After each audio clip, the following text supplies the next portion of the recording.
There's a difference between finite games and infinite games.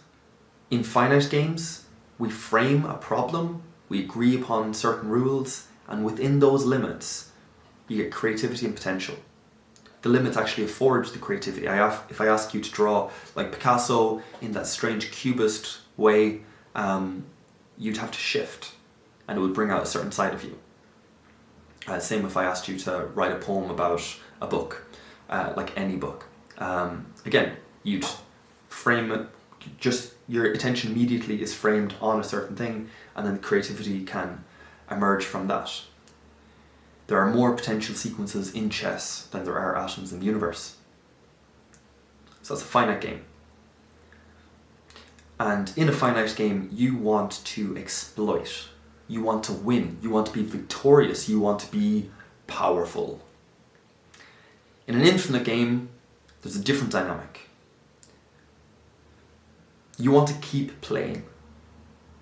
Because as my strategy, that kind of dynamic, whatever, like my way of moving in the world or my way of moving in this game, my strategic dynamics will meet your strategic dynamics. And hopefully, we're hoping that there will be a synthesis where we'll be able to see above it, we'll be able to learn from them, be able to transcend, become bigger, become stronger, become more capable. Again, it comes back to power again.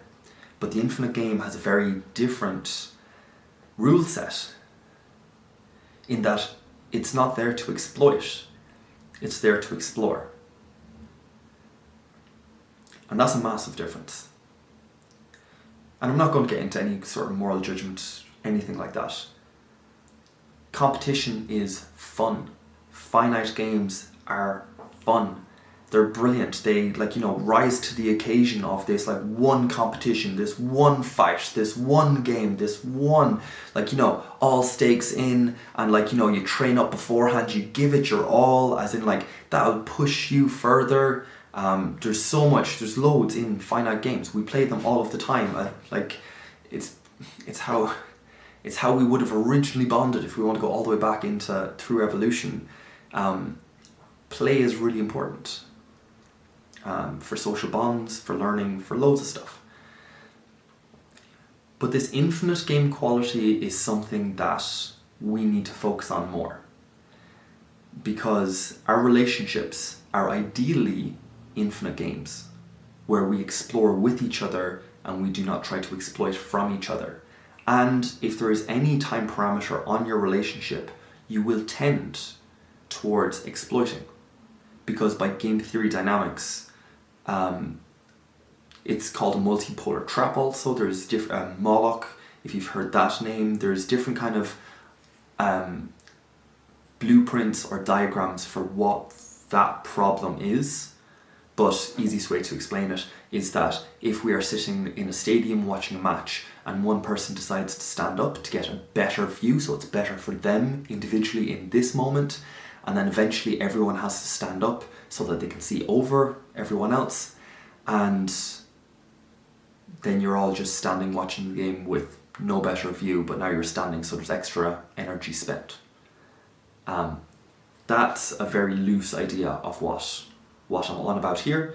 So, in a relationship, if there are time parameters on it, that tendency for standing up at the expense of is elevated. So that's on the relationship front, and we all probably knew or intuited that, or treat everyone, you want to explore people, you want to play with them, you don't want to exploit. You're breaking no new moral ground here, Nathan. Are you just trying to virtue signal and put yourself out there in a good light? Anyway. So that's on the interpersonal level, on the horizontal level.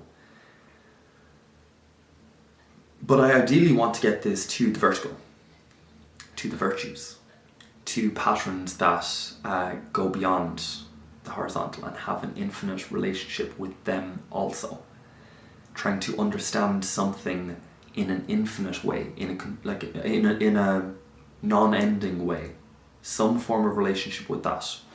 But first, we can go down the way. We can go into ourselves and have this long-standing relationship with ourselves, instead of trying to exploit each story we have, chapter we went through, moment that we're in, that we have a relationship that carries us through. This is the through line of my story. This is what I've always kind of chased. It might have changed colours, might have changed flavours, it might have shifted, but I tend to orientate. Likelihood is the good, the true, or the beautiful. Your three transcendentals. Likelihood is one of those three will be like the shining one, and then the other two ideally are integrated best as. Artist tends towards beauty, scientist tends towards truth. I'm not going to say politician, but your community person might tend towards the good. And trying to describe what each of those is. What is truth? What is beauty? What is good? They are infinite. They are things you can only have an infinite relationship with, which is why they're so valuable, which is why when everyone's a bit lost and doesn't know exactly where to go, and everyone's like, oh, I just want a bit of meaning in my life, I want a bit of purpose in my life, I want something that outlasts me, that I can give to my kids, that has just some ripple effect beyond this sack of chemicals, if we go all the way. Depends. So you've nihilism, you've apathy, you've all of these things on the rise. So and none of us are immune to them. But recognizing the value in infinite patterns, and I'm going to say the virtues. Okay, so different people have different ways of doing this. There's going to be the spirit of the forest and the spirit of the ocean and all those mythologies. You're going to have your main religions at the moment. You're going to have personal religions, all of this sort of stuff.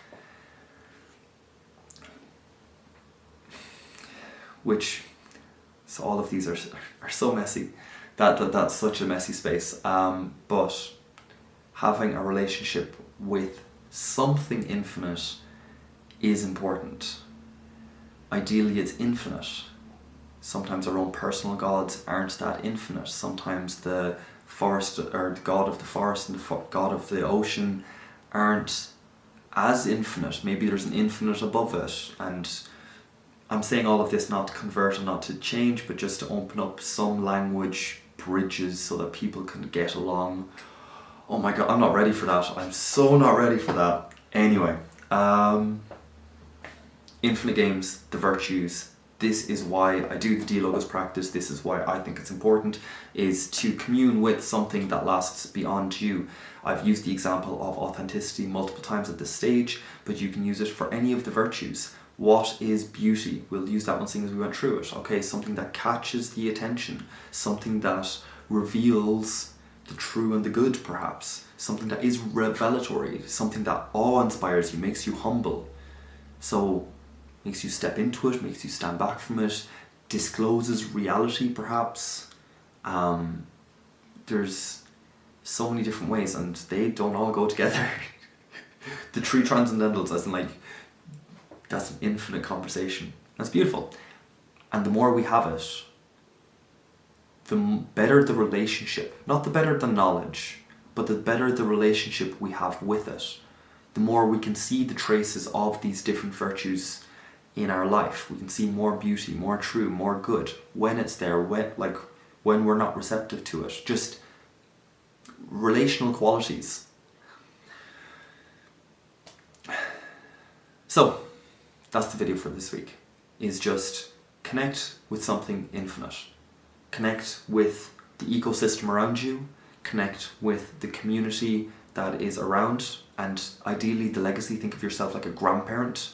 That it's not about the community and this community versus that community. It's just around making sure that the grandkids have the structure that they can grow up in to be mature, beautiful, wise human beings.